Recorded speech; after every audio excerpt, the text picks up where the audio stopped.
The software allows you to draw rectangles, circles and lines on your labels wherever needed. To draw a rectangle, click on Rectangle, click onto your label and then drag to the size required. Click on the three lines in the corner of the box to open its properties, and under the Style tab you can then choose the thickness of the border, as well as introducing radius corners wherever needed. To introduce lines, click on Line, click onto your label, and again you can resize as required, as well as changing the angle if needed. To introduce circles, click on Ellipse, click onto your label.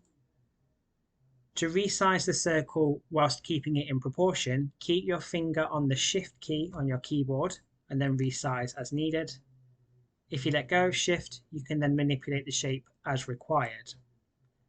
Again, by clicking on the three lines in the corner of the line or the circle, under the Style tab, you can also choose the thickness of these as well.